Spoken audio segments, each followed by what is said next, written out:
Hello, everybody. Welcome to this month's episode of How to Win the Battle with Your Credit Score. I'm Michele Brandt, your Facebook Live host. Hope you're all doing well. Know that's the day after Christmas. Hopefully everyone's still in their pajamas, enjoying a wonderful, lazy day at home with their loved ones. I just wanted to do this Facebook Live video because I think it's there's a lot of common misconceptions out there with credit. What's a good credit score? How can you improve your credit? Just all kinds of things credit related. So I thought I would just spend a few minutes, not a long one today, just talking about credit and just giving some people good. So credit, basically, you have three credit bureaus. You have TransUnion, Equifax, and Experian, and they're all private bureaus. They all have different scoring models, and so it's important that you know there's three different ones. When you're looking at a mortgage, you take the middle score, so it's not the average, it's the middle.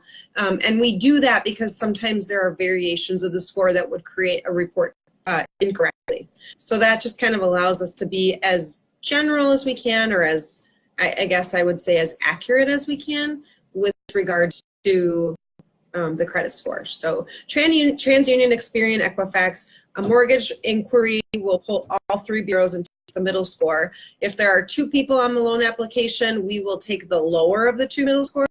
So if your middle score is 705 and your co-applicant 700, we'd take 700. We would not median them out. So that's just a little bit about mortgages and what scores we take. There are definitely different scoring models. So when you go onto a website, credit card companies, or there's a couple of really big ones out there, and they say, do you want your score? Do you want your score? Here's your score. Know that that's a little bit of a different scoring model. So the two scoring models are consumer driven and creditor driven. So when you're pulling your own consumer credit score, that's a consumer credit driven score. Different model entirely, totally different score. They just base it on a lot of different things. When you're looking at a creditor's score, that model is actually something that we take into account just a few different items. So we would take into account some of the inquiries a little bit more in depth, some of the credit ratios, what you're utilizing in terms of your credit to balance limits, and then history of your account. So when I say your score is 650 and you say, well, I went on this website and my score was 690, that's why they're different, is because they're different scoring models. I wish I could tell you why. I don't know why. All I know is that there's two separate ones, and it's important when you're mortgage shopping to get a mortgage inquiry, just one, maybe two, but not too many other than that, to make sure that you know what your credit score is for mortgage qualifications. So your credit score ranges generally from 350 to 850. The higher the better, of course. The standard for getting a mortgage, the minimum score that we're looking for is 600. There's definitely exceptions to that rule. You can do loans with a lower score, but it will definitely impact your ability to get the best terms. So you want to make sure that you get a good score. 600 is kind of that minimum.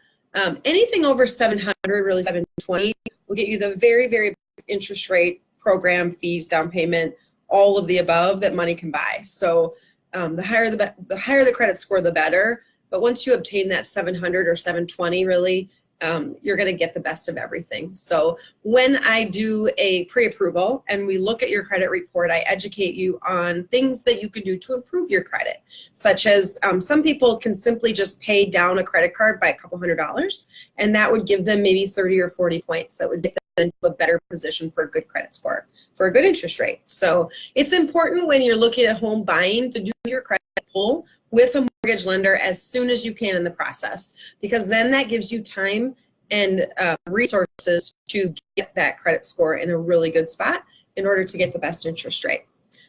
Sometimes when you're out looking at houses and all of a sudden you like a house and you want to put an offer in on it, you get what you get. If your credit score is 660 and we could have improved it up to 700 in just 30 to 45 days, we're not going to have time to do that. So just really important to get that credit pulled by a creditor as soon as you can. Inquiries is another thing that people look at when it comes to credit scores, or credit scoring models look at. Too many hard inquiries, that would a creditor like me pulling your credit, too many hard inquiries will negatively impact your credit score. And I will say, based on my knowledge and experience, the lower your credit score is to start out with, the more impact negatively it will have with each inquiry. So if your credit score is 720, 750, and you have 3, 4, 5 people pull your credit, it's probably not going to impact it. But if you're at a 630 or 640 and you have 4 and 5 people pull it, it's probably going to impact it quite a bit more. It's seemed as a risk. So if you think of anything, you might be thinking that it's you doing your due diligence and shopping around for the best mortgage. But the creditors think of it as you are not getting mortgage. So no one is going to give you the mortgage. And so we're nervous about that and we're going to lower your credit score. So that's kind of a little bit of a misconception too, is that people think, don't hold my credit. And that's true if your credit score is a little bit on the lower side. But if you've got really good credit, it usually doesn't have much of an impact. Another thing that you really want to take a look at is what is actively reporting on your credit. So sometimes when people are nervous about their credit, before we go through the final pre-approval and pull that credit report as a hard creditor pull, I'll have them go onto a website such as annualcreditreport.com and look at all 3 of their bureaus, because the information that is put out into the systems is the same. So it's just the scoring models that are different. But if you pull a report on your consumer side and I pull a report on my creditor side, the trade lines will be identical. Identical balances, identical dates open, how much credit you've got, which open trade lines you have, those will all be exactly the same.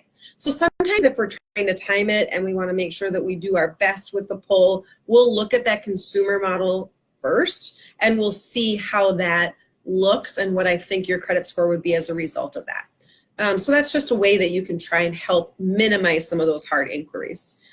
Certainly credit to balance ratio. So if you have a $1,000 limit on your credit card and you've borrowed $700 or $800 or $1,000, that's going to negatively impact credit score. Generally, anytime over 50% utilization is going to have some sort of a negative impact. The ideal would be 20 to 30%. Anything under 20% up to 30% will be best use.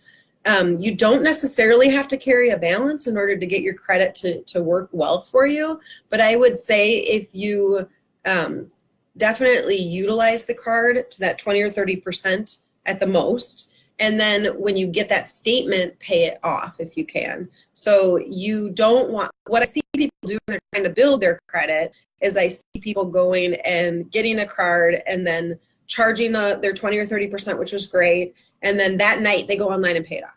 And you can't do that because then you're not building any of your credit. So you definitely want to have that credit sit out there and get established before you go in and pay it. So definitely don't pay it late, but do that.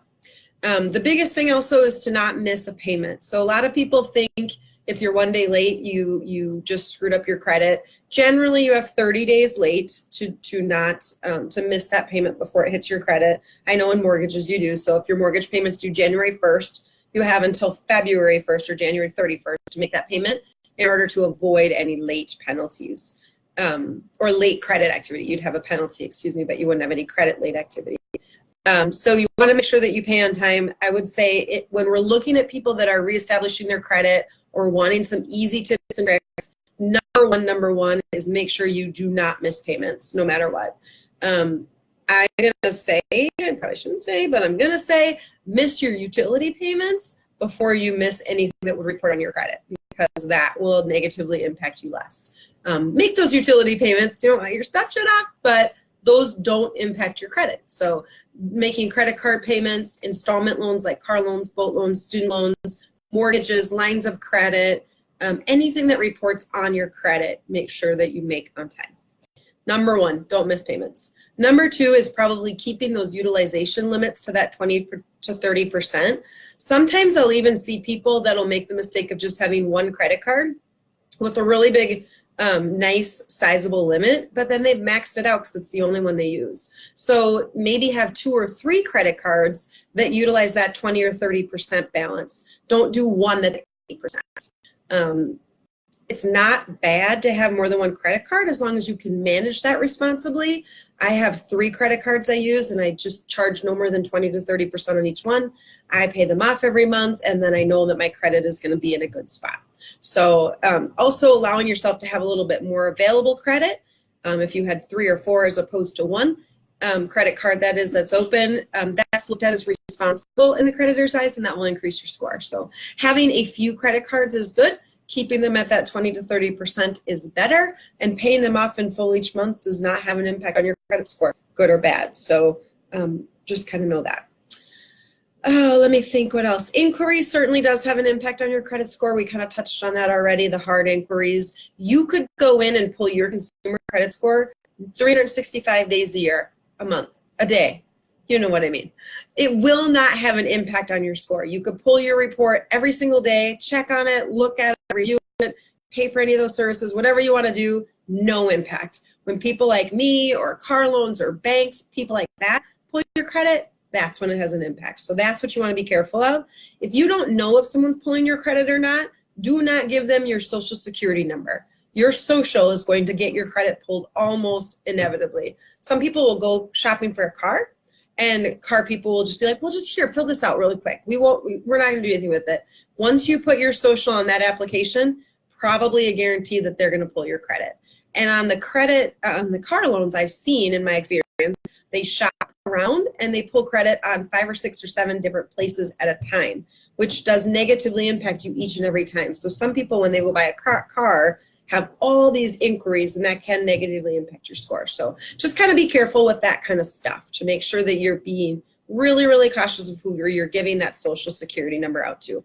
And if you're not sure and you still want to go through the process, like I have clients that don't want me to pull their credit, we just won't collect their social. Then we can't pull their credit. I mean, it won't allow us to. We need the social, date of birth, address, and name. Those are the 4 items that we need in order to pull a credit report. So just be careful who you're giving that social out to. I know that seems common sense, but that is the one thing that people can utilize to pull your credit. I'm trying to think if there's anything else that people would want to know about credit. I think a lot of people are really nervous about it. I get a lot of folks that just really don't know. And I would say it's okay not to know, but find out. You know, talk to a mortgage lender, talk to a creditor, bank, something like that, that you could get that hard inquiry from. It's a really good idea to be checking your own credit score, or your, not credit score, but credit history. I would say I check mine at least every 3 months just to make sure there's nothing bad on there. There's nothing misinformed, incorrect information. If you do run across something that isn't accurate on the report, one of the things that I tell my customers is to go visit annualcreditreport.com. In each of the bureaus, there's a spot where you can actually dispute something. So if you, let's say you had an old debt that reported a 30-day late and you were never late and you got proof that you weren't late, you can go into the credit bureaus themselves and file a dispute, upload the documents if you have it. If you don't, that's fine too. It's better with documents though. And then file that dispute with the bureaus. The creditor by law has 30 days to respond. If they don't respond, it automatically gets removed from your account like it never existed. If they do respond, well, then you're just out a little bit of time. Fine, they responded and they kept it on there. So one of the things, and that's free to do, that does not cost any money to dispute that. And oftentimes people forget about that. So definitely learn how to dispute. Of course, if you have any other questions that are specific, please feel free to reach out to us. My cell number is the best number to text. That's 612-269-9728. My email is also always available for you guys. You can Facebook message me. However you'd like to get a hold of me, passenger pigeon, I don't care. Fly a kite here. It's all good. Enjoy your day. I hope everybody got a little bit of information out of this regarding the battle with your credit score. It's not as scary as it looks. Thanks, everybody. Happy New Year.